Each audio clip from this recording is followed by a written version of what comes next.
More than a dot, more than a dot.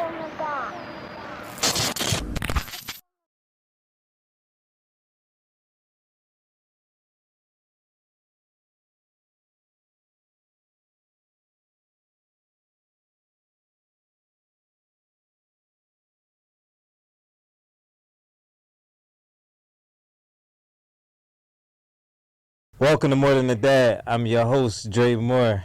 Got my guy, Lou here with me. What's the deal, baby? And today we got a very special guest, father, youth sports coach, director of youth services, Kris Johnson. How you doing? Happy to have you here. Before we get started, we want to shout out to San Jose, California. We see y'all in the downloads. We do appreciate the support out there. You know what I'm saying? We're going to take a trip to Cali. I'm going to Cali next month. I ain't taking me with you, though. I'm going for work. All right, listen, we're going to jump into this Fast Five right quick. We do, it's like a this or that thing. You got to pick one of it. So we're going to do some college football rivalries. Okay. All right? So we got Ohio State and Michigan. Michigan. Ohio State. Texas or Oklahoma. Texas. Florida State or Miami. Florida State. Georgia or Clemson. That's a tough one. Clemson. LSU, Alabama. LSU. USC, Notre Dame. USA. I see. That's just it. He breezed right through it. You know what I'm saying? Listen, I like it, man. Fast five was fast. People be making it the slow five. Yes, sir. This is More Than a Dad, man. How's dad life, bro? It's everything. It's my life. Like from here, I just came from my son's football practice. Right after this, gotta go to my son's football game. Then take my other son to his football practice. Then to my other son's football game. That's my life, and I love it. No, man. We want to get your thoughts on something, man. I know you heavy in the sports, man. Deion Sanders recently put out these. He was on somebody's show and he had some comments like the type of kids he recruited and the households they came from, right? So I don't know if you've seen this, but like he was saying, like for his quarterback, he wanted his quarterback a 3-5 student. He wanted to come from a 2-parent household. He wanted them to have like an authoritarian dad. And he could take orders, and then he went to like the opposite of that was like D lineman. He was like, I want them from single mom families. I want them hungry. I want them on school lunch. And like, you know, how do you feel about the comments and like, you know, how should people receive that message? I think they're going to receive it differently because it's coming from Deion. If it was said by, just imagine that same comment was said by Nick Saban or something. I think it would have been taken a completely different direction. So to strictly evaluate a kid based on his upbringing, I get it, you want that, but then that same kid from a single parent home, which the kid Stroud from Ohio State, his father's been locked up in jail since he was like 12. Magnificent quarterback. So Deion went and recruit him. So I get you should want all your students to be smart, 3.5 GPA. But the comment, kind of goes both ways for me with it. Like, you see sometimes a kid might have more hunger coming from, they wanted more, they're trying to get their family. I think a part of the comment is that he wants to get his family out the hood or anything like that, he said. But to an extent, it's like that same kid, that quarterback, he might be able to get that same, opportunities if he has it. But then what I'm learning too, another thing, with a 2-parent household, you actually need it. You need almost a 2-parent household to get some of these, especially with a quarterback, to get your kid where he needs to be with the training, the almost dietitian. If you really want your, to be to that extent, so it does take a lot. So I can see kind of where he comes from with that. It's just a tough comment to make. I just was not a fan of it. Like, because if we were saying that in the barbershop, we all knew what he meant. Right. Like, as football players or former athletes or coaches, like, we all understood the context when you saying it like among boys. Right. Now, I don't know if he should have said it like on a public platform, because if like you said, if a white coach or another race coach said that, it was like it's going to be a huge issue, and I don't want to make it like everyday talk on a bigger stage versus like how we would talk if I had called you on the phone, like, bro, how you feel about recruiting this type of kid? We could have that conversation behind closed doors because it's just amongst us. But in like the scope of things, like the optics of it, it's kind of like a bad comment just because like quarterbacks is predominantly white, majority of them, and D lineman is predominantly black, if we're being honest. Yeah. So like when people put it into that perspective, it's like you kind of really can't be making this comment for real, for real. Not you can make the comment amongst your people, amongst your recruiting staff when you like yo go look for this kid and like that is different versus like saying it on a public platform, out to the world. Everything they go through too. Right. Black quarterbacks are always fighting their way up. Right, exactly. So they're always the always is their decision making. Right. That's always they can throw one interception all year long, but it's always going to come down to their decision making, what type of person they are. Right. And you have some other quarterbacks that are. I don't even think they get into the character issues with the white people. They rarely do. So you honest. always hear what type of person they're like. We're in Philly. Jalen Hurts, like I said, they mentioned. I saw a couple memes recently saying, why doesn't get talked about that his dad is a coach? But you hear it with every white quarterback that their dad was a coach. Oh, he's been groomed up. Jalen Hurts' dad was a coach on a really good high school team in Texas, and that doesn't get talked about. I mean, but if he was locked up, it would be like, yeah, man, he was. Just like Stroud. Single mom, dad was locked up his whole life. It would be like the front page news. I was just thinking, like, even in recruiting, like it's been like some coaches do have philosophies, right? And they go after a type of kid, right? Like, I knew people that went to Temple, and like their thing in like the 2009 to like 14 range was like, I want every kid that was slept on here where he basically almost didn't even have an offer. Because I know they're going to appreciate this opportunity that much more. Even when I went to IUP, like the coach that was before my head coach, they said he was an older white man, but he went into like projects and got kids that like other coaches that are these prestigious coaches wouldn't even dare go into these projects to get these kids. So like sometimes you are, regardless of what race you are as a coach, sometimes you are targeting a mindset, but that's not. Are. Yeah, like you're not. It may not be public knowledge. Like we don't have to break down why I like a particular type of D lineman, but like I'm a D line coach, and this is the type of people I want to coach, and the type of thinkers I want to have in my room. So Absolutely. It's a thing, bro. It's always been a thing. It's just never been. It's just never been publicly said. Yes. Because we talk about that all the time, like it could be like some things you just can't teach, like that fire inside you can't teach, and a lot of times you get that fire from your environment, from what you dealt with. Some people just naturally have it, but a lot of people get it motivated from like their environment, their circumstances, how they grew up. Like it just creates a fire that you really just can't teach nowhere else. When I was at Westchester, when I was a volunteer coach for 2 years, when I did the equipment for another 2 years, I was close with one of the coaches, and it was like the philosophy was like, yeah, we're going to recruit all these suburban kids, all these private school kids, and that's going to be like a huge chunk of the team, 60, 70% of the team. But when we need our grit, we know where to go get our grit from. We're going to go get our grit from Philly. You know what I mean? We're going to go get, like, DBs were always from Philly. The swagger to play DB, the swagger jagger to play DB came from a mouthy Philly kid. You know what I mean? It was just just a dynamic. Westchester definitely keeps some Philly DBs. That's Westchester stay with Philly DBs. You know what I mean? Yeah, I never thought about it like that. Right. And I maybe recently noticed it's a little bit same sports. Villanova basketball. You ever really Philly pay guards. No. So look, if you look at it, maybe this might change recently, but if you look, and I started researching one day, I got bored. Villanova basketball only was recruiting if they were in Philly, they were only Catholic school or charter school kids. So you look back, like from maybe Reggie Reddings to Malik Waynes, they were all Catholic school kids. Kyle too. So they were all Catholic school kids. He recruited a lot in Jersey, mostly Catholic schools, and then in the PG County, which is a rich county in Maryland, that's where he heavily recruited. And then it took me a minute to really look at it. I'm like, there was some good talent in the city, but Villanova rarely recruited in public schools in the city. I thought that was interesting.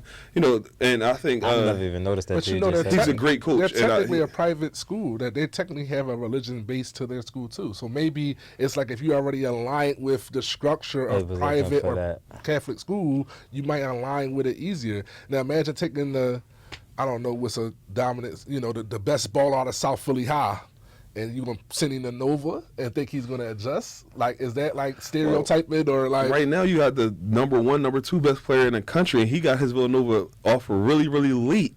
Right. He was the number 2 player in the country, so can play anywhere. And they were saying that Villanova didn't recruit him for it. And he's I think he's 2 now. Who, Justin Edwards? Justin Edwards from Imhotep. He's one. I think Wagner jumped back in front of him. Oh, he moved back behind. So, but like, he's right there regardless. And he recently just was getting recruited by Villanova after he was about to commit to Kentucky, but he wasn't getting no Villanova love for a long time. So I just think that's interesting to an extent. Yeah, that's crazy. No, man. Let's get into some things about yourself, man.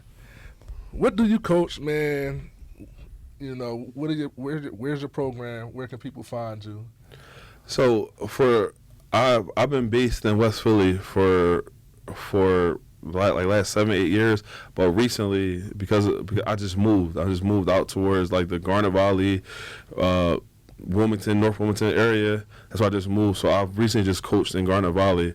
So I had to, unfortunately, I couldn't make it with timing coming back to West Philly with working in Philly, Philadelphia area, driving back home, then get my kids to come back. Listen. So that was a really hurt piece for me this year, not being able to coach in West Philly. But I'm still a huge advocate of the West Philly Panthers right there on 58th and Vine. So if anybody's interested, that's a great organization, and I really push people to go there.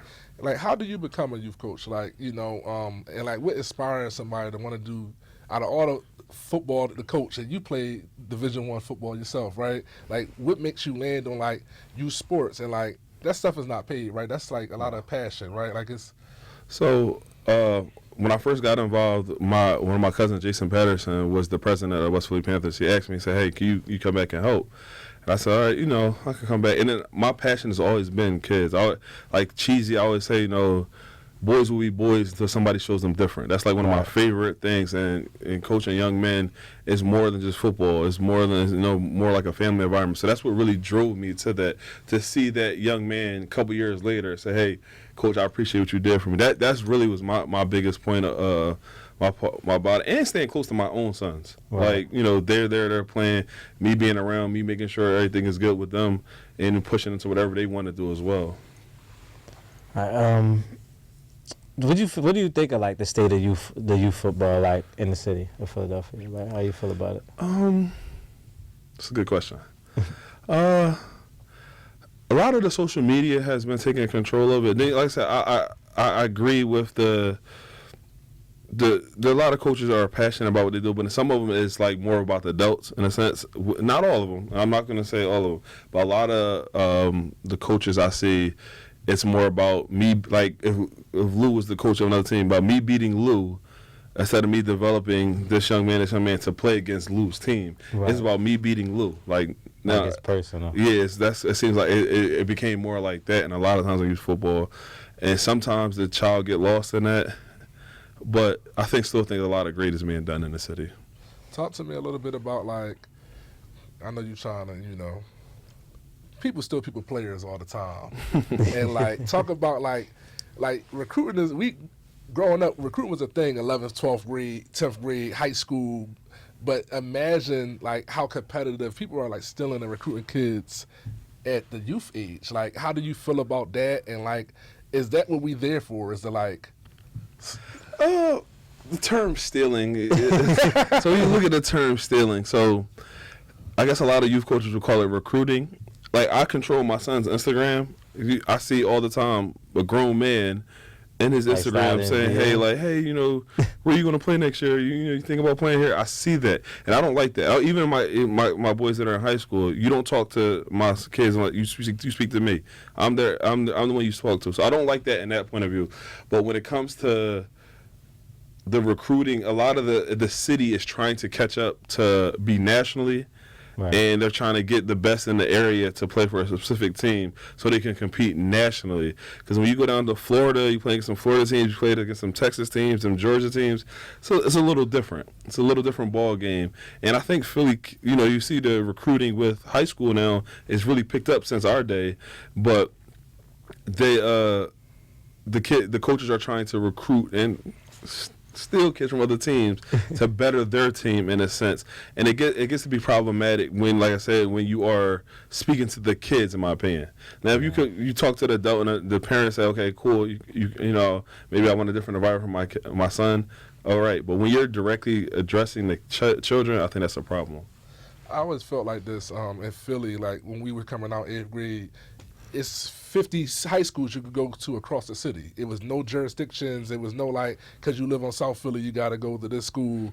It's like the wild, wild west, right? But when you start going to different areas, like it's a lot bigger of a population going to one school, and them teams be good for long periods of time. So it kind of speaks to like when you're saying youth sports, like maybe it's like 2 prominent Georgia youth programs instead of 80 that are smaller, right?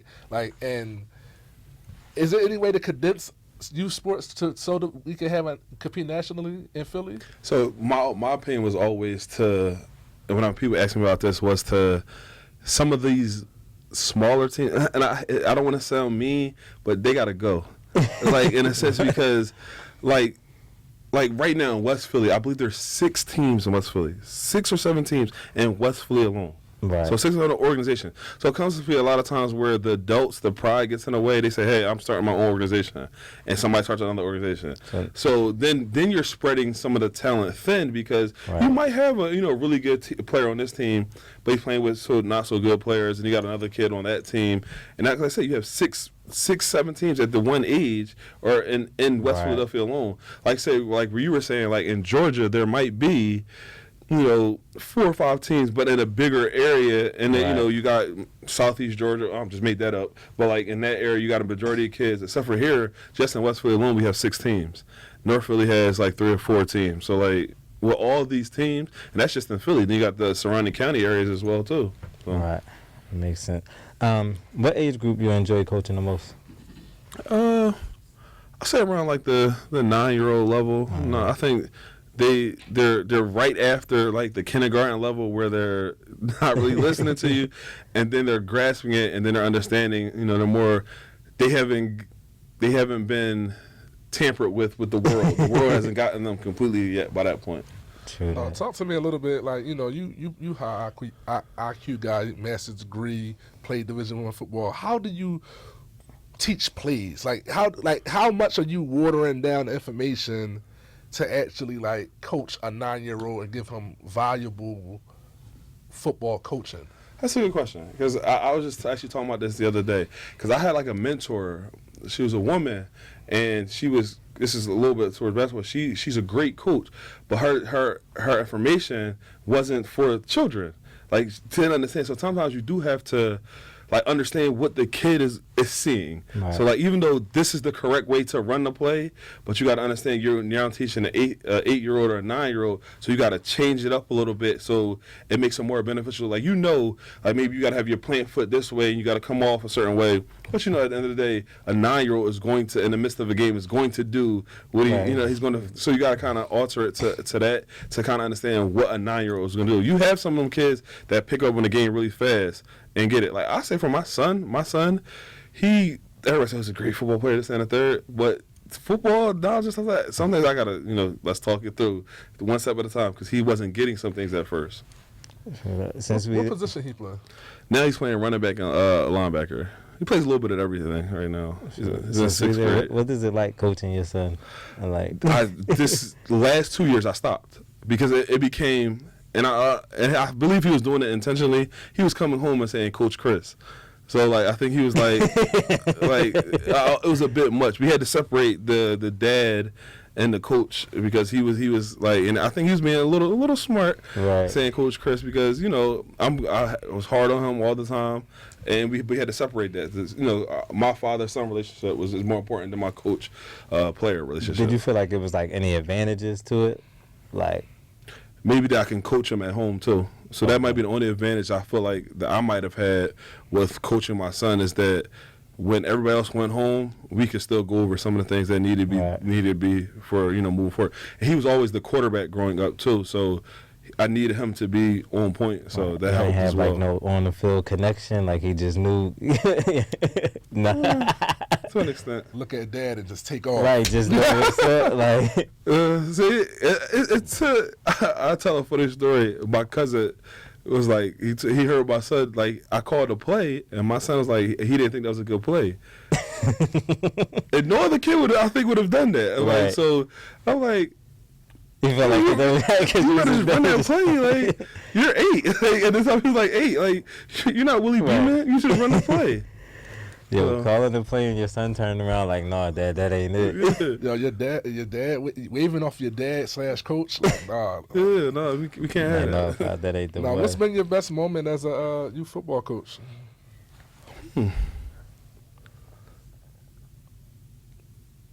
I would say just seeing some of the kids that I've coached that are from 6, 7, now making their way to getting big scholarships to high schools and things like that. I haven't coached since most of the kids I started at 6 are like 13 now, Right. 13, 14, so they're on their way to high school. So I haven't had any kid that are, Going to like college. yet, but like them getting, them still pushing ahead and just becoming great young men. And they say, and just the thank you get, I think that means everything. Just to see that the kid, they learn something. Hey, remember you taught me this, and other.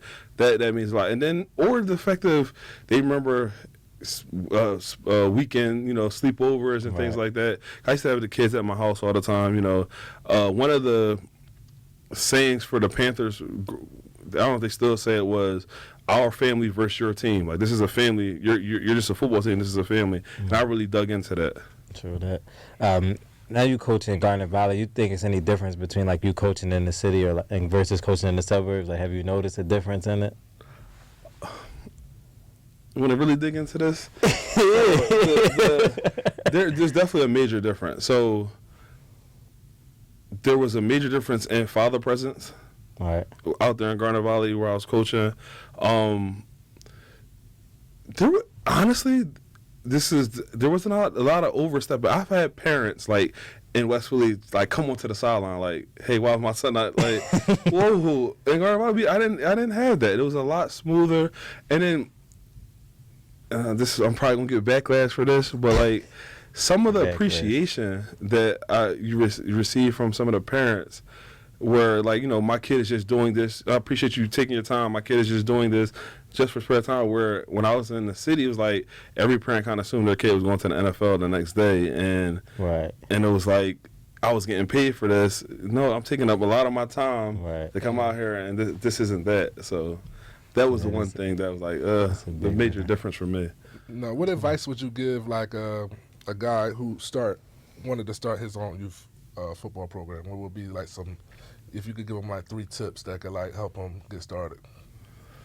You gotta have your paperwork together. Paperwork is gonna be super important to make sure you have all that together. Facility, you gotta have a facility to be able to run your organization out of, especially with the permits and things like that in the city, everything being flipped over. That's being a lot. And then having a good group around you. You need another, men and women to be supportive and have the same like mindset as you to be able to run the organization, because that's going to be very important. Where like I had some great team moms at one point, and that makes things so much easier when because there's a lot of paperwork stuff involved. There's a lot, especially running an org. You got to get a whole organization. It's going to be a lot of paperwork involved, so you need a lot of that.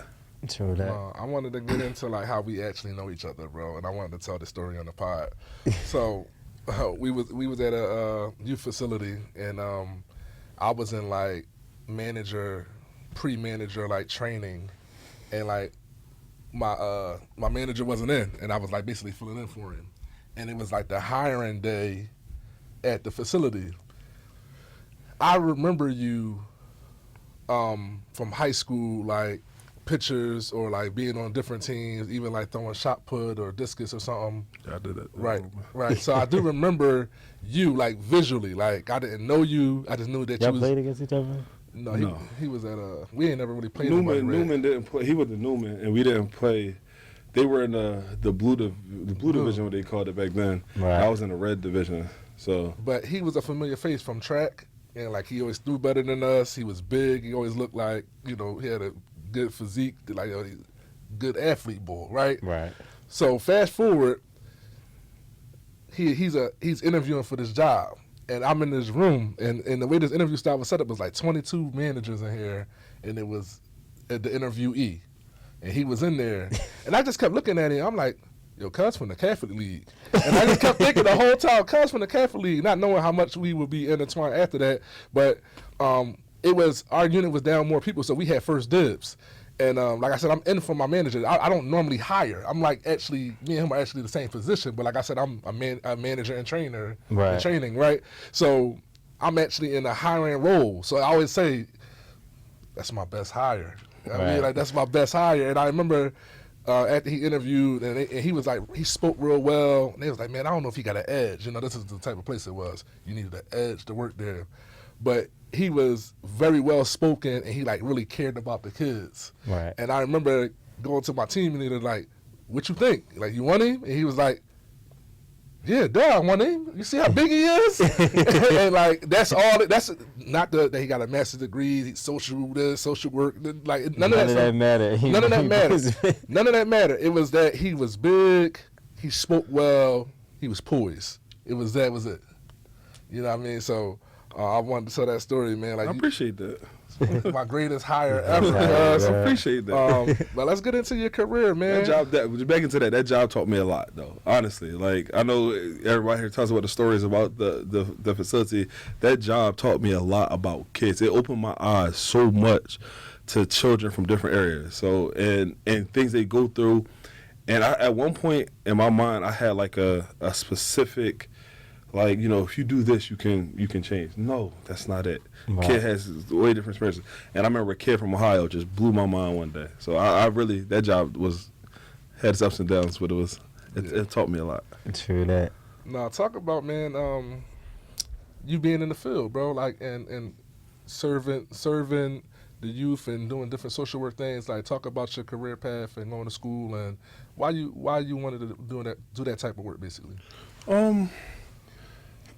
So I was I think I have a few degrees, one degree in criminal justice and then two degrees in sociology, and it's always interested me. Sociology is the study of people. Always interested me how people think. People, you do this or you act the way it's because of something else. If something else happened for you to act this way or you even think that way, perception is key. Like, so I always thought about that. But it goes even before that. I'm gonna take to my mother. My mother she has like 3-4 degrees in social work, and growing up, she gave her life to everybody, like any and everybody. She gave her life. She was more adults though, like her work was always more towards adults, but my passion was always more towards kids. But it was driven from her. Like growing up, everybody lived at her house.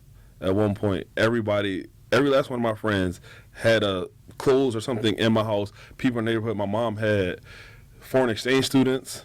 She had foster children, and she has 4 or 5 kids.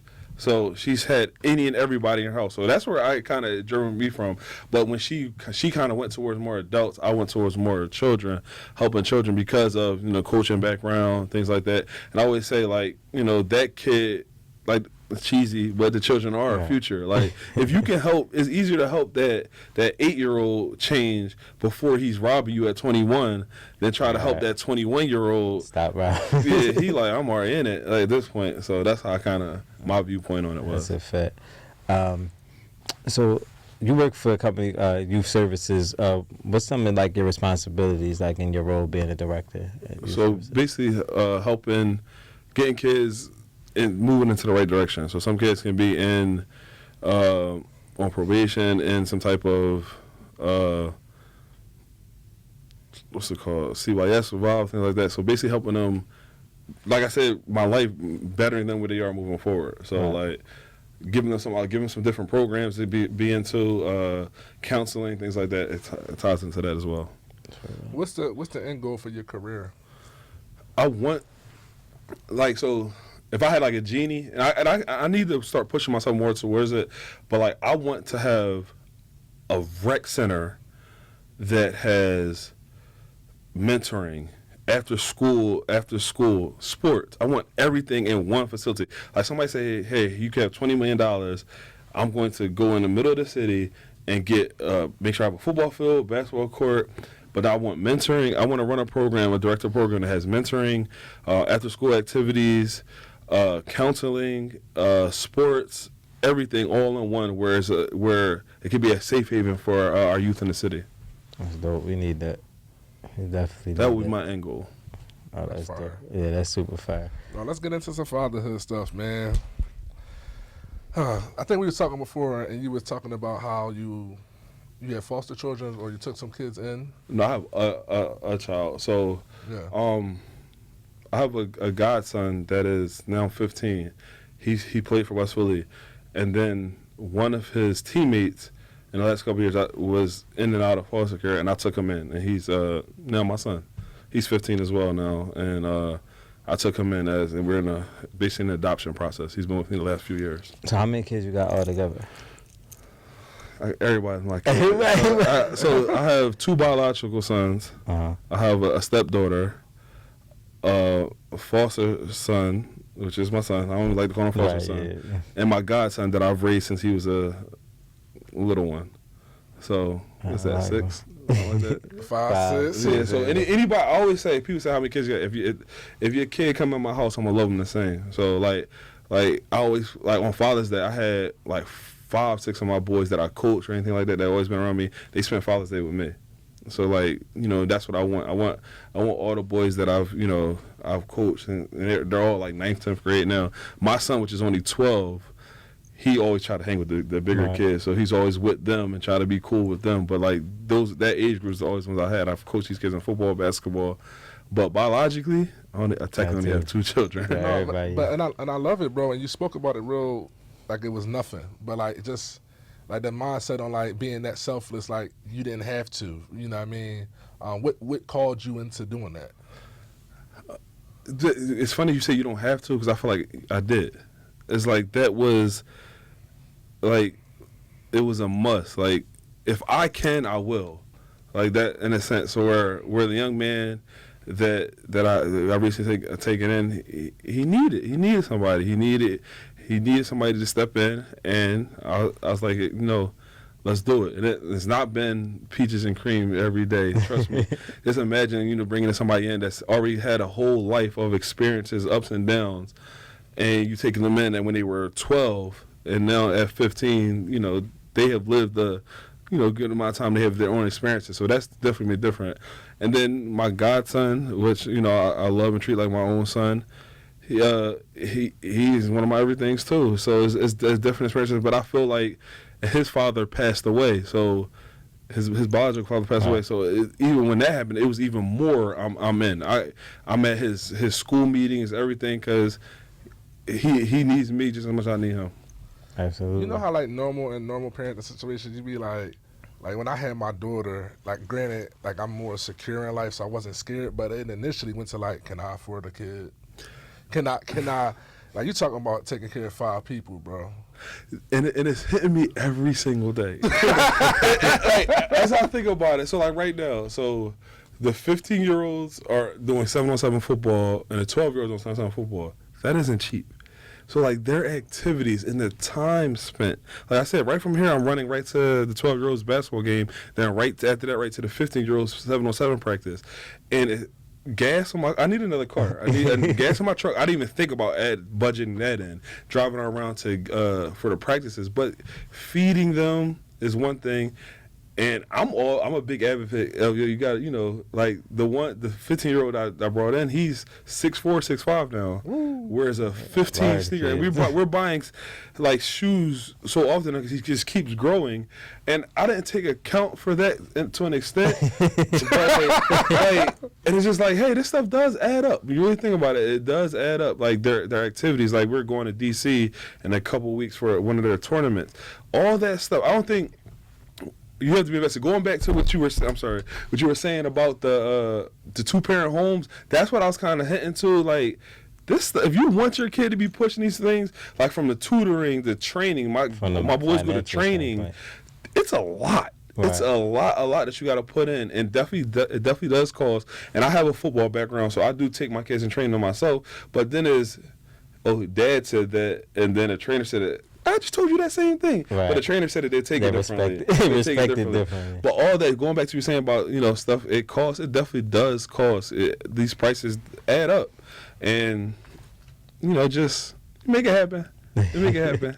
Making sure, at the end of the day, I can say I did everything that I think I could have to get them where they want to be. Whether it's be sports, whether it's, my son wants to be an engineer, anything it is to push him forward. So True that. When Lou first came in with the idea, he was telling me like, yeah, we're gonna have Kris on, whatever. And the first thing he said to me was like, he be having the wildest takes on Facebook, on the internet.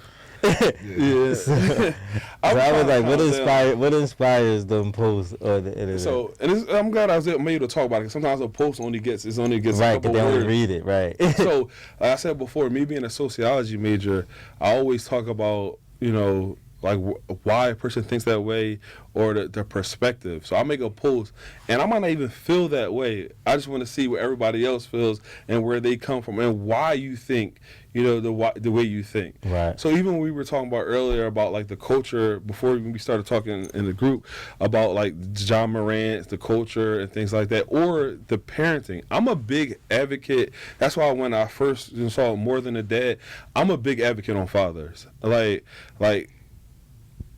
people say, oh, he's left or right, or would I say some things, but I'm going to keep pushing like fathers' rights and things like that because I believe that men are so important in these children's lives, and people might not like it. A father, two parents are important, most definitely. Two parents are important, but a father is even more important in a sense. We're raising these kids in this environment, and I believe so much that we need fathers and they need to be around, and if I want to say this in the most respectful way, that like there's a lot of problems in our system that we have that almost makes it too hard for fathers to be around. And I would say any fathers out there continue to fight. And why? And then all those questions: why should a father have to fight? Like, why would you want that person in that kid's life? Because that's the difference maker. And a lot of times, and this is so far fetched. This might be a post that will make people like go crazy. Like, if there can't be a father present, like in a sense, like you're setting your kid up for failure in a sense, and I think that's detrimental. And going to some of the posts that I make, I could go on and on about some of them, and usually they are based around pushing fatherhood. Absolutely. No, man, we appreciate you finally coming to do the show, bro. Like, I've been trying to get you since I basically made the show, and I'm happy. I know you be in season, out of season. I always had a great deal of respect for you, man. Appreciate it. I always highlight them dads that inspire me, and you one of them, bro. I really appreciate that. You've been on the list since like day one. I've been trying to get in here. Man. And the spring season, like I said, I'm running right from here. I'm about to run somewhere else. This is like my least amount of things that I have. My downfall season, and I'm still running crazy. Yeah. But like, I'm glad I was able to, make it in here to do the show. Yeah, before we let you get out of here, though, we always ask this question: what does being more than a dad mean to you? Being more than a dad, I took it. This might not how the meaning show is that being more than a dad is more than just birthing that child and being any and everything to that child, but not also to that child, to any of the children in your environment.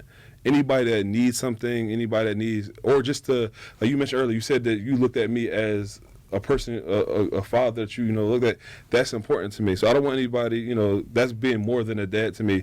It's more than just having a kid. It's going to being that father figure to not only your kid, to other kids, to being in an environment, somebody else that even another adult can look into, like, hey, I see where he's going. That's being more than a dad to me. Absolutely.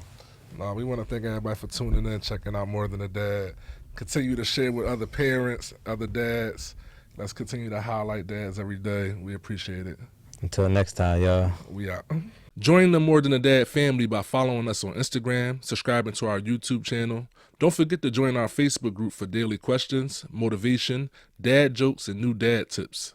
If you enjoy our podcast, please leave us a review on Apple Podcasts and Spotify. Be sure to like, comment, and share our content with other parents. Last but not least, make sure you check out our new merch. The link is in the bio of our Instagram as well as the description of this YouTube video. We are truly grateful, and thanks for supporting More Than a Dad.